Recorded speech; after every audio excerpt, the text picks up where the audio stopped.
The Wonderful Wizard of Oz by L. Frank Baum. Part 10. The Guardian of the Gate. It was some time before the Cowardly Lion awakened, for he had lain among the poppies for a long while, breathing in their deadly fragrance. But when he did open his eyes and roll off the truck, he was very glad to find himself still alive. "I ran as fast as I could," he said, sitting down and yawning, "but the flowers were too strong for me. How did you get me out?" They then told him of the field mice, and how they had generously saved him from death, and the Cowardly Lion laughed and said, "I have always thought myself very big and terrible, yet such little things as flowers came near to killing me, and such small things as mice have saved my life. How strange it all is! But, comrades, what shall we do now?" "We must journey on until we find the road of yellow brick again," said Dorothy, "and then we can keep on to the Emerald City." So, the lion being fully refreshed and feeling quite himself again, they all started upon the journey, greatly enjoying the walk through the soft, fresh grass.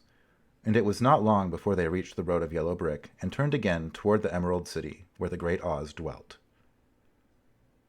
The road was smooth and well paved now, and the country about was beautiful, so that the travelers rejoiced in leaving the forest far behind, and with it the many dangers that they had met in its gloomy shades.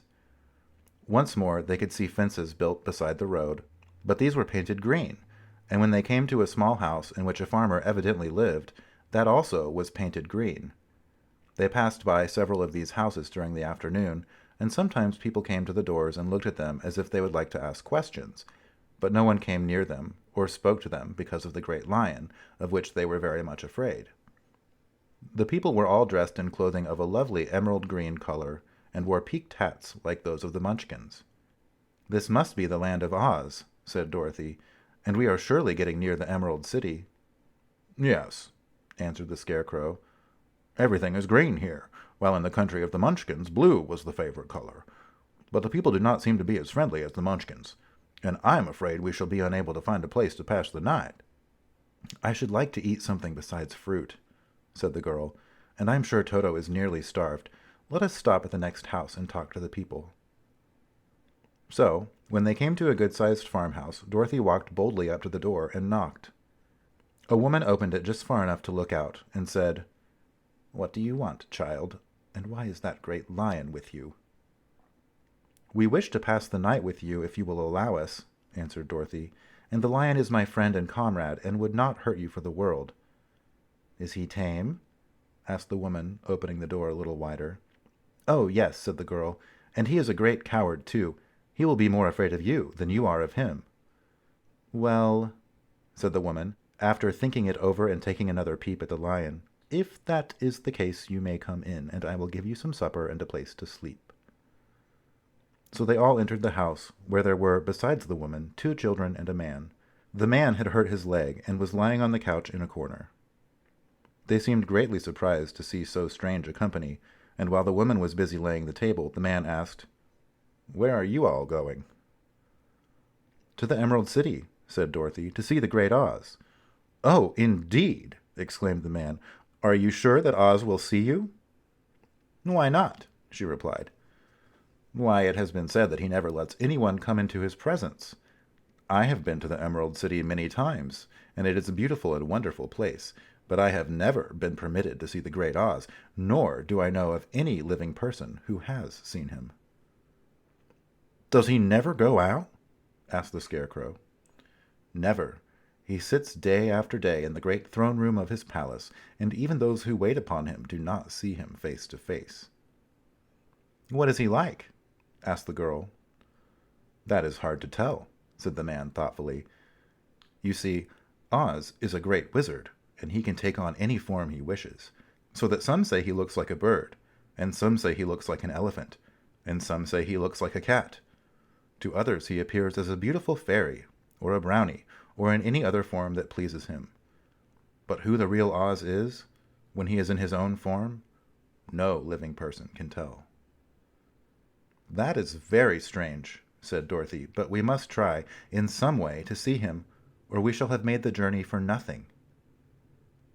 "Why do you wish to see the terrible Oz?" asked the man. "I want him to give me some brains," said the Scarecrow eagerly. "Oh, Oz could do that easily enough," declared the man. "He has more brains than he needs." "And I want him to give me a heart," said the Tin Woodman. "That will not trouble him," continued the man, "for Oz has a large collection of hearts, of all shapes and sizes." "And I want him to give me courage," said the Cowardly Lion. "Oz keeps a great pot of courage in his throne room," said the man, "which he has covered with a golden plate to keep it from running over. He will be glad to give you some." "And I want him to send me back to Kansas," said Dorothy. "Where is Kansas?" asked the man with surprise. "I don't know," replied Dorothy sorrowfully, "but it is my home, and I'm sure it's somewhere." "Very likely. Well, Oz can do anything, so I suppose he will find Kansas for you. But first you must get to see him, and that will be a hard task, for the Great Wizard does not like to see anyone, and he usually has his own way. But what do you want?" he continued, speaking to Toto. Toto only wagged his tail, for, strange to say, he could not speak. The woman now called to them that supper was ready, so they gathered around the table, and Dorothy ate some delicious porridge and a dish of scrambled eggs and a plate of nice white bread, and enjoyed her meal. The lion ate some of the porridge, but did not care for it, saying it was made from oats, and oats were food for horses, not for lions. The Scarecrow and the Tin Woodman ate nothing at all. Toto ate a little of everything, and was glad to get a good supper again. The woman now gave Dorothy a bed to sleep in, and Toto lay down beside her, while the lion guarded the door of her room so she might not be disturbed. The Scarecrow and the Tin Woodman stood up in a corner and kept quiet all night, although of course they could not sleep. The next morning, as soon as the sun was up, they started on their way, and soon saw a beautiful green glow in the sky just before them. "That must be the Emerald City," said Dorothy. As they walked on, the green glow became brighter and brighter, and it seemed that at last they were nearing the end of their travels. Yet it was afternoon before they came to the great wall that surrounded the city.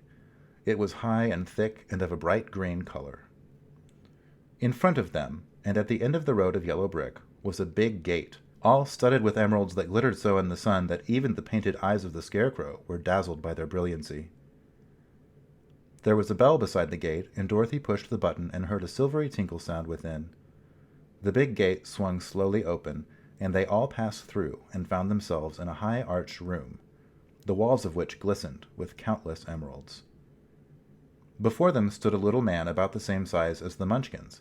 He was clothed all in green, from his head to his feet, and even his skin was of a greenish tint. At his side was a large green box. When he saw Dorothy and her companions, the man asked, "What do you wish in the Emerald City?" "We came here to see the Great Oz," said Dorothy. The man was so surprised at this answer that he sat down to think it over.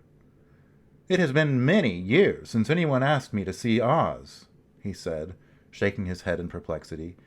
"He is powerful and terrible, and if you come on an idle or foolish errand to bother the wise reflections of the Great Wizard, he might be angry and destroy you all in an instant." "But it is not a foolish errand, nor an idle one," replied the Scarecrow. "It is important, and we have been told that Oz is a good wizard." "So he is," said the Green Man, "and he rules the Emerald City wisely and well. But to those who are not honest, or who approach him from curiosity, he is most terrible, and few have ever dared ask to see his face. I am the guardian of the gates, and since you demand to see the Great Oz, I must take you to his palace. But first, you must put on the spectacles." "Why?" asked Dorothy. "Because if you did not wear spectacles, the brightness and glory of the Emerald City would blind you. Even those who live in the city must wear spectacles night and day. They are all locked on, for Oz so ordered it when the city was first built, and I have the only key that will unlock them." He opened the big box, and Dorothy saw that it was filled with spectacles of every size and shape. All of them had green glasses in them. The guardian of the gates found a pair that would just fit Dorothy and put them over her eyes. There were 2 golden bands fastened to them that passed around the back of her head, where they were locked together by a little key that was at the end of the chain the guardian of the gates wore around his neck. When they were on, Dorothy could not take them off had she wished, but of course she did not wish to be blinded by the glare of the Emerald City, so she said nothing. Then the Green Man fitted spectacles for the Scarecrow and the Tin Woodman and the Lion, and even on little Toto, and all were locked fast with the key. Then the guardian of the gates put on his own glasses and told them he was ready to show them to the palace. Taking a big golden key from a peg on the wall, he opened another gate, and they all followed him through the portal into the streets of the Emerald City.